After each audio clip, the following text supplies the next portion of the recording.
Hello friends, welcome to my YouTube channel Law with Harsu.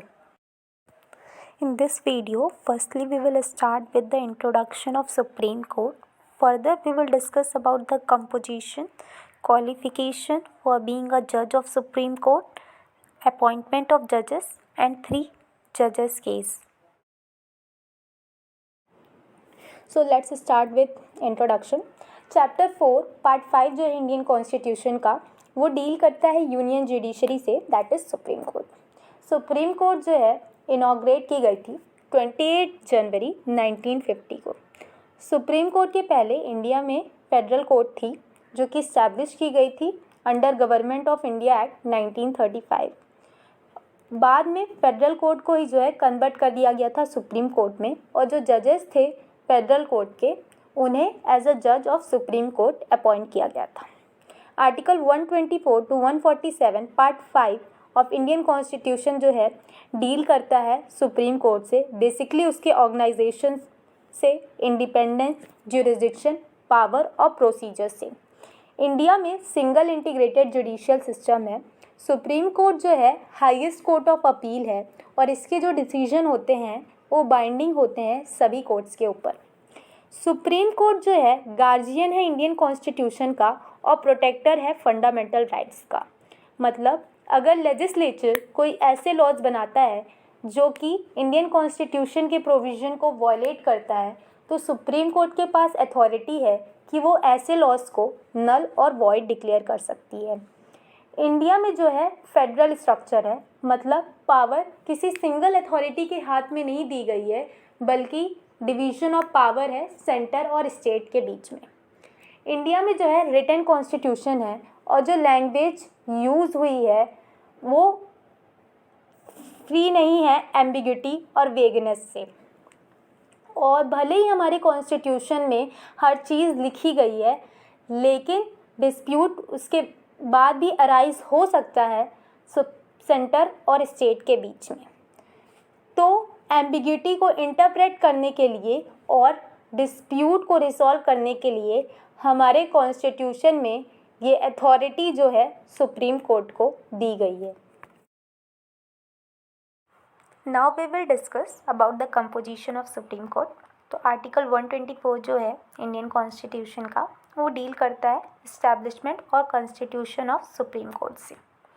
Article 124 clause 1 of Indian constitution provides that there must be Supreme Court consisting of Chief Justice of India and unless Parliament by law prescribes a larger number, not more than 7 other judges. तो basically article 124 का clause 1 ये बताता है कि supreme court होनी चाहिए जो कि कंसिस्ट करेगी एक चीफ जस्टिस और 7 अदर जजेस. पर जो पार्लियामेंट है वो बाय लॉ नंबर ऑफ जजेस इंक्रीज़ कर सकता है.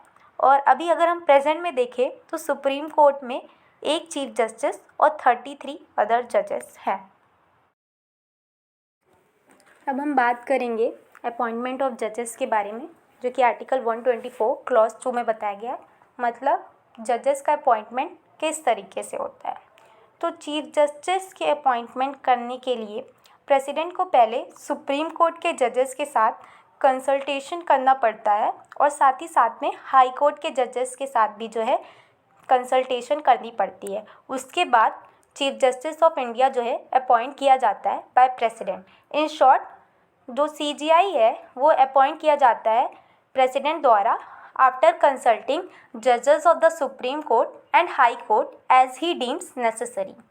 जो अदर जजेस हैं उनको भी प्रेसिडेंट अपॉइंट करता है, पर अपॉइंट करने से पहले प्रेसिडेंट को जो है कंसल्टेशन करनी पड़ती है CJI से और सुप्रीम कोर्ट और हाई कोर्ट के जजेस से. अब जो क्वेश्चन अराइज होता है वो ये है कि वर्ड कंसल्टेशन की एक्चुअल में मीनिंग क्या है. इस वर्ड को लेके काफ़ी ज़्यादा कंट्रोवर्सी अराइज हुई और SP Gupta versus union of India 1982 का केस है. इस केस में ये कहा गया कि वर्ड कंसल्टेशन का मतलब कंकरेंस नहीं है. कंसल्टेशन का एक्चुअल में मीनिंग क्या होता है, एडवाइस, और कंकरेंस का मतलब होता है बाइंडिंग. तो इस केस में ये कहा गया जब प्रेसिडेंट अपॉइंट करता है अदर जजेस तो वो कंसल्टेशन लेता है चीफ जस्टिस से, लेकिन चीफ जस्टिस का जो ओपिनियन है प्रेसिडेंट के ऊपर बाइंडिंग नहीं होता है, डिपेंड करता है प्रेसिडेंट के ऊपर कि वो CGI की एडवाइस फॉलो करना चाहता है कि नहीं। बेसिकली इस केस में एग्जीक्यूटिव को एम्पावर्ड किया गया इन द जजेस अपॉइंटमेंट प्रोसेस। फिर दूसरा केस है supreme court advocate on record association versus union of India, जिसे सेकंड जज केस भी कहा जाता है। 1983 का केस है। 9 जज बेंच क्रिएट की गई थी इस लैंडमार्क केस के लिए, और जो डिसीजन था फर्स्ट जज केस का उसे ओवर रूल किया गया था इस केस में, और ये कहा गया था कि वर्ड कंसल्टेशन का मतलब कंकरेंस है, मतलब प्रेसिडेंट जो है बाउंड है to take consultation of CGI in the appointment of other जजेस। और कोलेजियम सिस्टम जो है इंट्रोड्यूस किया गया इस केस में। फिर आता है थर्ड जज केस। इस केस में कोलेजियम सिस्टम का मेमोरेंडम ऑफ प्रोसीजर फाइनलाइज हुआ और कोलेजियम सिस्टम को प्रॉपर स्ट्रक्चर्ड वे में इंट्रोड्यूस कराया गया। जो बॉडी ऑफ कोलेजियम है would consist of chief justice and 4 senior most जजेस। इस केस में ये बताया गया। अब हम डिस्कस करेंगे क्वालिफिकेशन के बारे में, जो कि आर्टिकल 124 क्लॉज 3 में बताया गया है। तो एक पर्सन के पास क्या क्वालिफिकेशन होना चाहिए ताकि उसे एज अ जज ऑफ सुप्रीम कोर्ट अपॉइंट किया जा सके। पहला, ही और she must be citizen of India, मतलब भारत का नागरिक होना चाहिए। दूसरा, हैज़ बीन जज of a High court at least for 5 years और of 2 or more such courts in succession, मतलब वो जज रह चुका हो हाई कोर्ट का कम से कम 5 साल के लिए, या फिर 2 or more सच कोर्ट।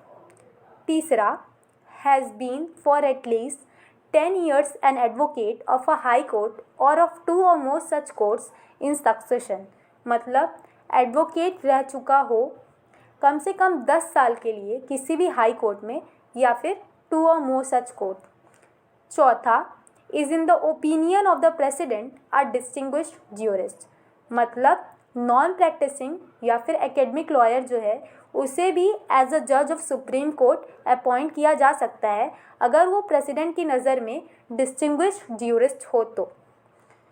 लेकिन इंडिया में अभी तक कोई भी नॉन प्रैक्टिसिंग लॉयर जो है उसे एज अ जज ऑफ सुप्रीम कोर्ट अपॉइंट नहीं किया गया है, वेयर एज अमेरिका में नॉन प्रैक्टिसिंग लॉयर को जो है एज अ जज ऑफ सुप्रीम कोर्ट अपॉइंट किया जा चुका है। Thank you for watching this video. और आगे के जो रिलेटेड टॉपिक है सुप्रीम कोर्ट से वो हम डिस्कस करेंगे पार्ट 2 में।